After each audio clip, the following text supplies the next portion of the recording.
Hello, welcome to my first ever video essay, hopefully the first of many to come. I do think I have a lot to say about fitness in society, fitness online. So yeah, this is just some stuff I've been thinking about and it's an essay I've been working on. I hope you enjoy.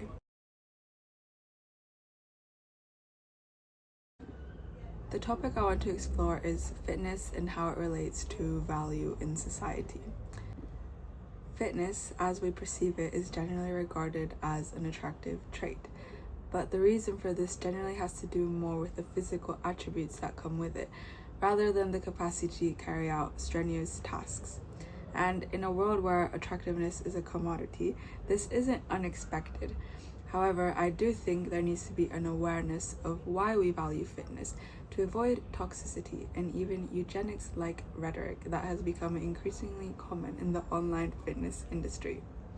The notion that physical fitness is indicative of increased value creates harmful social hierarchies and discourages more people from wanting to engage in these spaces.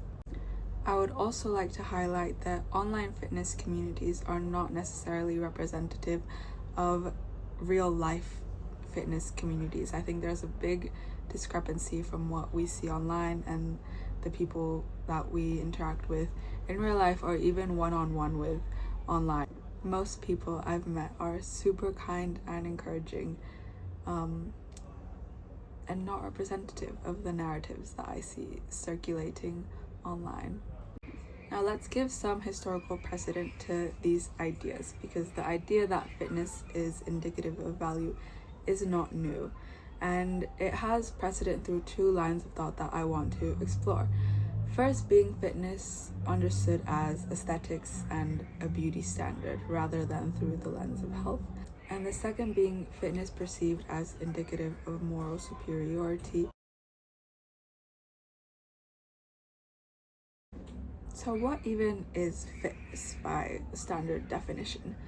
The US Council on Sports, Fitness and Nutrition defines fitness as the capacity to carry out everyday tasks with vigor and alertness without undue fatigue and with ample energy to enjoy leisure pursuits and handle emergencies.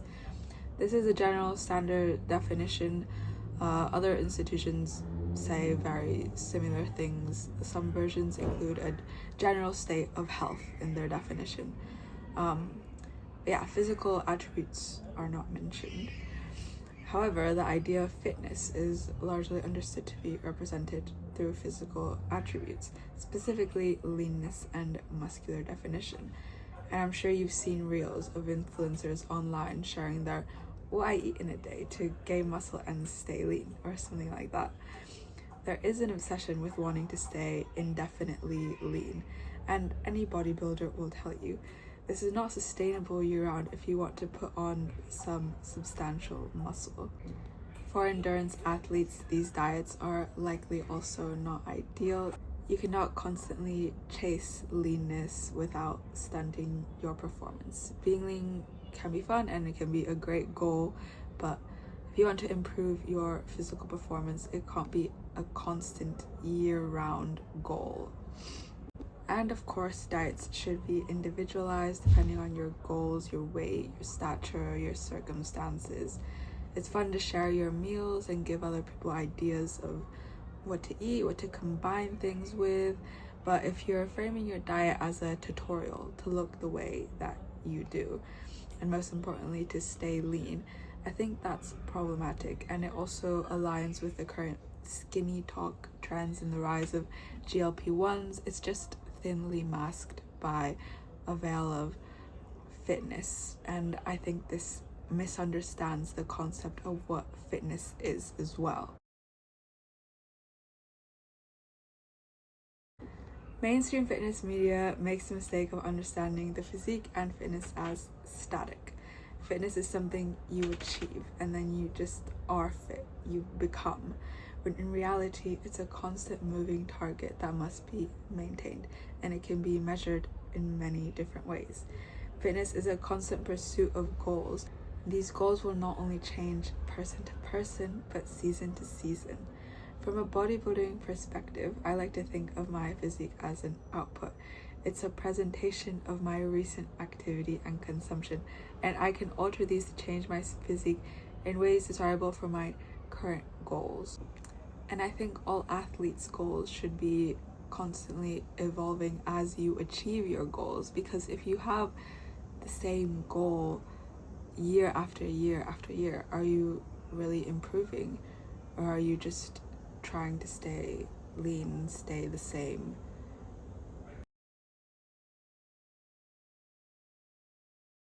And I think it's really important also to differentiate physical fitness from beauty.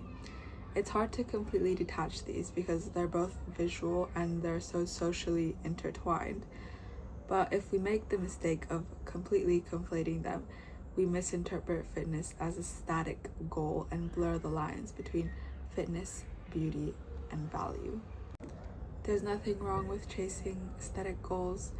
I think everyone enjoys taking pride in how to present yourself, and having fitness goals is no exception. It's like grooming yourself. It just is ways you put effort into your appearance in varying ways. But we need to understand aesthetic endeavors as simply that, rather than conflate them with health markers or representative of character traits, which is really prevalent in the fitness industry and has been since its birth. And I think this is important to remember, because the narrative I see a lot on social media is leaner equals healthier, which in some cases it can be true, but it's not equal. That's not what, like, leanness doesn't equal healthiness. So now for some history. Capitalism is what made fitness become perceived as beautiful. Gym going became insanely popular in the 1970s through well-known figures such as Arnold Schwarzenegger and Jane Fonda, which most of you will have heard of course. But it was the late 19th century, with the emergence of Eugene Sandow, that the concept of physical culture as we know it became widespread. The father of bodybuilding, Sandow popularized into the mainstream physical ideals that to this day influence our beauty standards. He was born in Prussia and started off his career as a circus tumbler traveling through Europe, and he first came to fame in a strongman competition in London. He would show his feats of strength, bending iron bars, snapping chains, supporting horses and soldiers on his back. At this point in time, bodybuilding, feats of strength, powerlifting, they were all under the same umbrella. They hadn't diverged like they have today. He went on to become an icon for his muscular body. His performances became increasingly more about exhibiting his body rather than the feats of strength he was previously showing.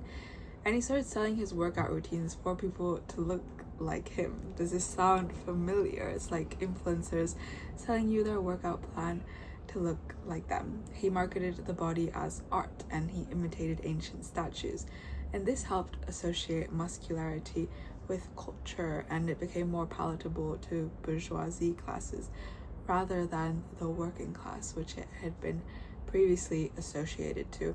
And this was all during the Industrial Revolution, when physical labor was becoming less necessary and less common. And the growing popular idea that these technological advancements were resulting in physical degeneration of society, and it was making people lazy.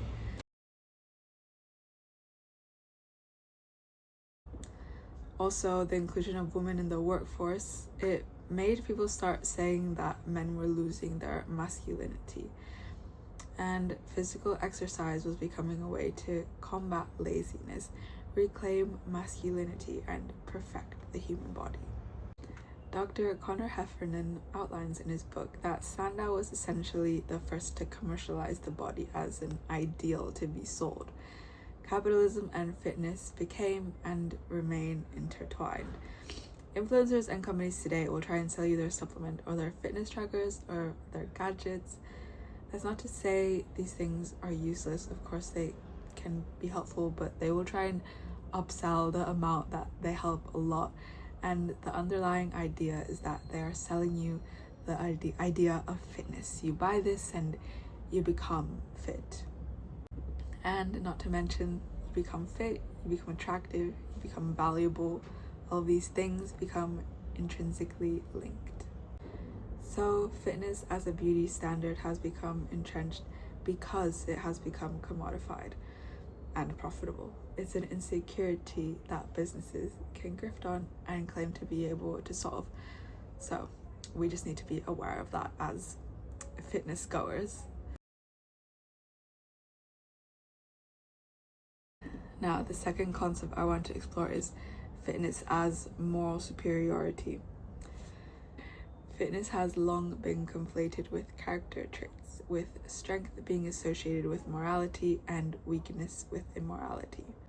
This first started in the 1800s, also 19th century. Specifically, Father Friedrich Jahn, German guy, started the first ever gymnastics club, and he praised these practices as a form of discipline and nationalism. And this sentiment spread across Europe. Fitness was a way to, teach discipline, teach strength, and those narratives are still present today. And similarly, in Victorian England, a concept called muscular Christianity emerged. And this was a movement that was created by clergymen that were concerned that Christianity was becoming too emotional and feminine. And by the late 19th century, this concept spread and it went all the way to the US, and it was embraced by Theodore Roosevelt. And he was a major fan of Sandow as well. And he would even invite him to the White House and praise his exercise regimens. And he promoted something called the strenuous life, and also promoted fitness as a civic duty. So we can see how fitness as moral superiority and fitness as beauty start to overlap in the same period of time. This was in the 19th century. So in this Substack by Anita Bhagwandas, she argues that the concept of muscular Christianity is reflected in people's need to share their health and fitness routines online. It's like a way of showing that they're better than other people. Now, I do think there is an important distinction to be made. Obviously, I'm biased. I post a lot of stuff, but I think there is a distinction to be made between wanting to engage with community and just show things for fun rather than doing it as an intentional performance. Emphasis on the intentional, because any public space we are in and anything we post on social media really is a performance. Like, everybody is showing their best. That just is the reality. Where I do think these concepts come into play is when there is a sense of self-righteousness of fit people over not as fit people, which definitely is prevalent, especially in more traditionally masculine spaces online. And I believe this comes from lack of recognizing that people might have different priorities. For some people, yes, it is just a lack of discipline. They have a cope mentality. That does happen. There's also a huge knowledge gap, though.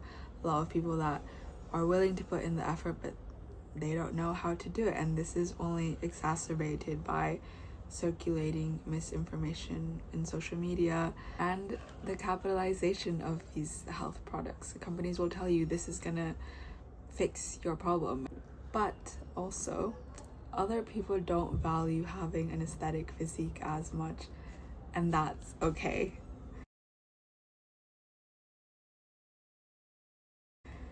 While I think everyone should value their health, look after being healthy, being active, it's okay to not care about fitness for aesthetics. And I think that is the underlying problem with the fitness community right now.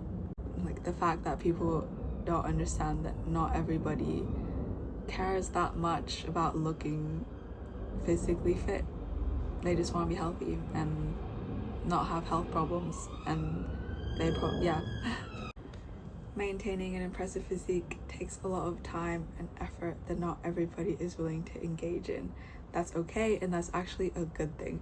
Can you imagine if everybody in the world wanted to be bodybuilders, put as much time and effort into training 5 times a week, optimizing nutrition? Who would be writing all the books, making films? Would we have such a variety of cuisine?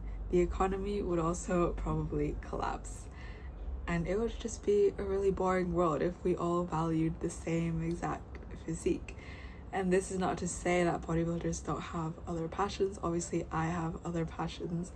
But you get my point. You need other people prioritizing other things. Not everybody is going to have in one of their priorities to build muscle.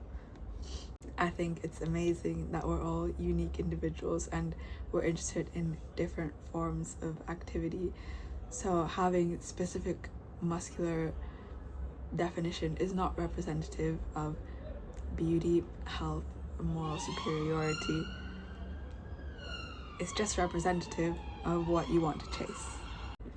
And I think remembering this is the key, not only to remaining a normal, empathetic person, but to protecting your own identity. Because if you let your physique become your identity, you're in a really vulnerable position. One day, we're all gonna grow old. Or what happens if you get injured? Sometimes life also just gets in the way, and that shouldn't take away any value from you. It doesn't define your beauty or your moral superiority. You can 100% be proud of your physical achievements in fitness and proud of the character traits you've built because of it, and the character traits that having an impressive physique also show, because it does show discipline, it does show hard work. But ultimately, an impressive physique is an output in the same way this essay is an output of my work. It doesn't reflect my inherent value. And I think that's the line we need to be aware of to avoid conflating morality and fitness. Above all, I want to highlight the importance of recognizing your own goals and desires and not letting yourself be influenced by someone else's goals. Every training plan and diet should be tailored to what you are chasing and you value and whatever you think is worth it. If the effort isn't worth it for you, then that's okay. I think with social media and the commercialization of fitness, sometimes it's easy to be led down a path of what you think you should be doing because you see people online promoting it, and because society has confused fitness, value, beauty. But you just need to lead with your heart, lead with your brain, be aware of your goals, write down your goals, write down what you want, and lead from there. And ultimately, I think this mentality will make the gym a lot more attractive for people that maybe want to get into it but are off-put by these narratives they see online. I think everybody should be able to get into the gym if they want to. It's a great thing to build muscle and see yourself progress in that way. Some people really don't want to. Like, I've met people that are like, no, I hate the gym. And I do think everyone should put on muscle, like just from a health perspective. But yeah, there's a distinction between putting on muscle just for your general health versus doing it in a bodybuilding way. And I think we need to stop mixing these things up. Like, yes. So I hope you enjoyed this essay. I think there will be more to come. I have a lot of stuff I reflect on. Leave a like down below.